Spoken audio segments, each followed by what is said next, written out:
Okay, we got a 2003 Nissan. It has a 3.3 liter in it. And the customer complaint is it's got a hard shift and they want to get rid of this pressure control solenoid A code. What that pressure control solenoid is it regulates the pressure to the transmission, the line pressure. So if you got too much line pressure, you're going to get hard shifts. So it's pulse width modulated, which basically it controls the pressure by pulsing the solenoid. But anyway, it's flagging a code immediately for it. He's been trying to fix it, could not solve it. So I have it and it's already been fixed, but I'm just giving you a short introduction of how we are going to fix this code. So let's just get right into it, and I hope y'all enjoy this video.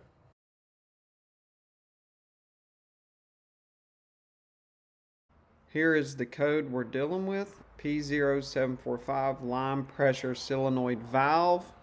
The line pressure solenoid valve regulates the oil pump discharge pressure to suit driving conditions in response to signals sent from the TCM. So that's why we're experiencing a hard shift. The line pressure duty cycle value is not consistent when the closed throttle position switches on. To confirm line pressure duty cycle at low pressure, the accelerator should be open until the closed throttle position is off. First thing I want to do is check and see if it's getting the duty cycle. If we look down here, small throttle opening, it should be around 24%, and as we go up it should be 95%. So let's pull out the scan tool and see if we can do this test real quick.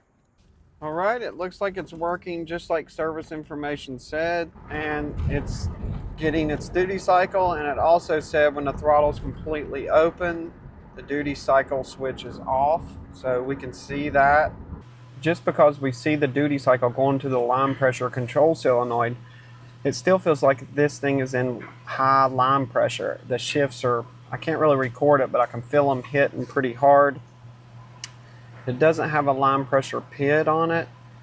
I would like to have that so I wouldn't have to hook up a line pressure gauge, but let's continue with the troubleshooting chart and see what the next step has to be to fix this car. So we've already done this. We confirmed that it does have a duty cycle when operating the line pressure solenoid. So we just did that. This is the logic. So it's basically saying that this is the DTC, and it's saying detects an improper voltage drop when it tries to operate the solenoid. And these are possible causes. It could be the solenoid valve or the harness. Right here it gives us the values on the gray and with red stripe wire. When releasing the accelerator pedal, it should be 1.5 to 2.5. When depressing the pedal, 0. Engine running when releasing accelerator pedal after warming up. So for the gray and red, we got these two values. When releasing the pedal, and this is when depressing it all the way. And on the brown and yellow wire, it's between 4 and 14 and 0. Let's figure out where this TCM lives. So let's go over here, go to wiring diagrams, transmission 3.3. This is the TCM, component location. Right here, see this figure? Right here is where it lives, underneath the dash. Right here. So let's get a visual on that. And it looks like, in the picture, it looks like it's right there is the TCM. So I'm going to hook my scope up to that. We are going to see these voltages. All right, I got the scope hooked up to the two wires that go to the solenoid.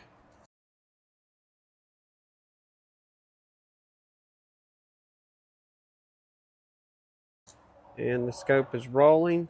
Let's drive it and see what we see and compare it to service information. There we go. So there is our signals. All right, I just got back from a test drive, so we got the data we need, and we're going to look at the scope and see what we find out. Well, here is the two wires I'm hooked up to. They look like this one, this green one here is the throttle position sensor, and the blue and the red are the two wires going to the solenoid, and they're pulse width controlled. I don't know if we're supposed to have this big tail here.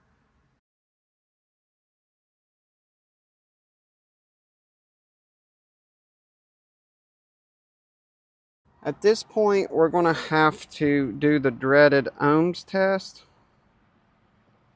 And if you go down here, it wants you to basically ohm out from this point to ground, unplug this, and see what the ohms is. And we should get between 2.5 and 5. So let's do that real quick. Let me figure out where this connector is. Right here.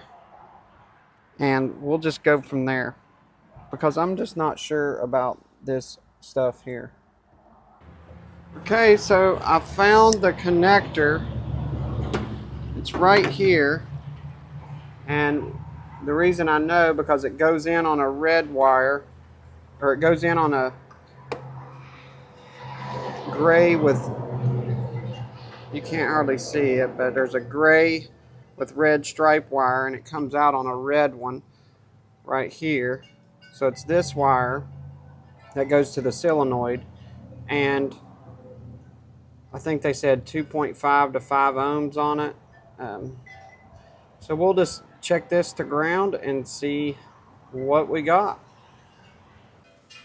Okay, I am hooked to ground here, and I'm going to hook this to the plug, and we're going to switch this to ohms.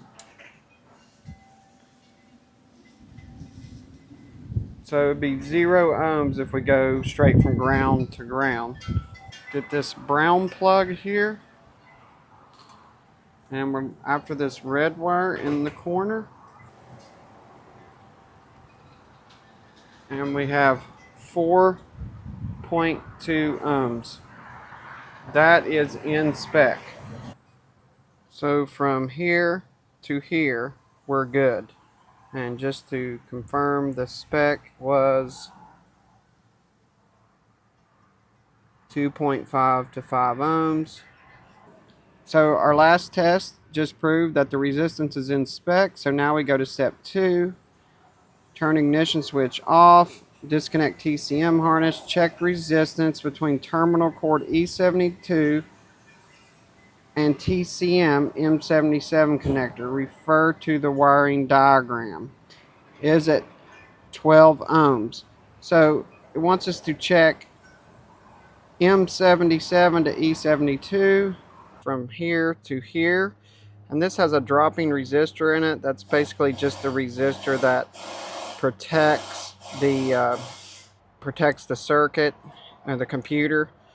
And also it can be used to pull down voltage. There's several reasons they may use a dropping resistor, but mainly it's to protect the computer from my experience. But anyway, let's do this and see what our resistance is, and it should be approximately 12 ohms. So I already have it hooked up.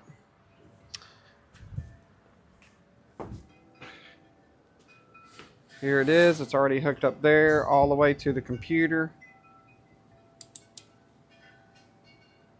Open line.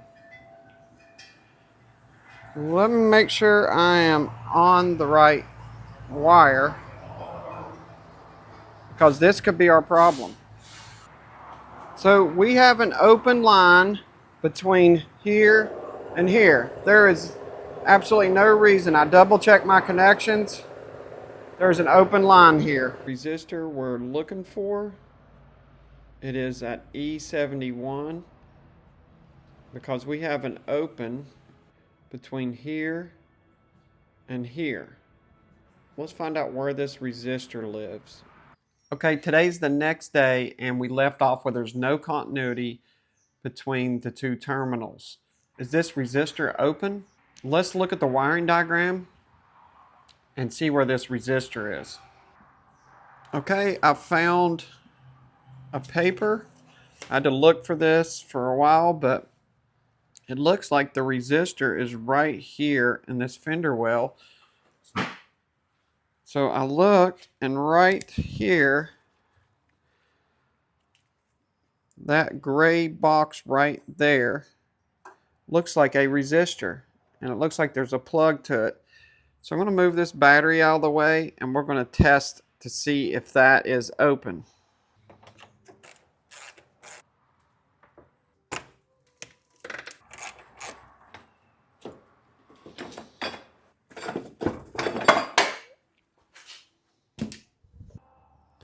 There it is.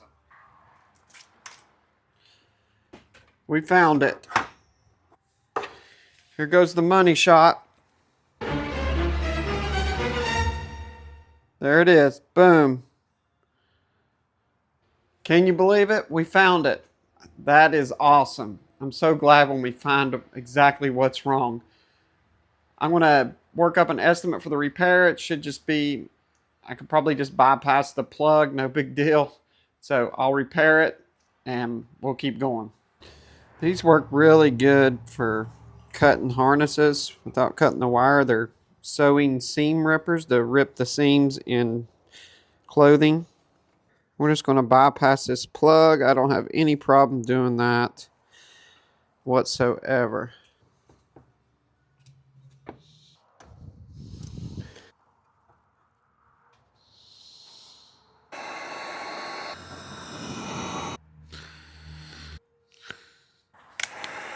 These connectors, a lot of people don't like them, but I've used them for a while. They're quick, they're easy, and they really do hold well. I mean, I think they're better than crimp connectors. They're actually soldering and sealing up. The only thing you got to watch out for is sometimes you'll heat them so much that the wire will come through, but you got to just make sure you don't heat them too much. You can see the solder flow. So let's plug it all back together. And let's see if we got continuity now. So we're still hooked up. Let's see if we have the right ohmage. Boom, there we go. 12 ohms, the exact spec. We're hooked all the way up to the TCN. This circuit is now fixed. All right, let's put it all back together, clear the codes. I'm really tempted to put the scope back on it and see if that other signal looks normal. If you remember, it had that big tail in it, and I was like, I'm not sure if that's normal. I think it was just feeding off the other circuit on that those two circuits we were on. It's a little overkill, but you all know me. I like to really figure out exactly what's wrong. I guess I'm just obsessed with it. I don't know. I like it. Some people think it's overkill, but to me it keeps from having too many comebacks. Okay, I'm back in the truck. We have the scope hooked up. Let's just compare what these signals look like after I fixed the wire. You know, you just learn your scope if you always test after you fix. And I've been guilty of not doing it, trying to get in a hurry, but it's a good practice to get into. So let's see real quick. So absolutely they look different. You can see now that both signals are very close to each other. They look totally different from what they looked like before.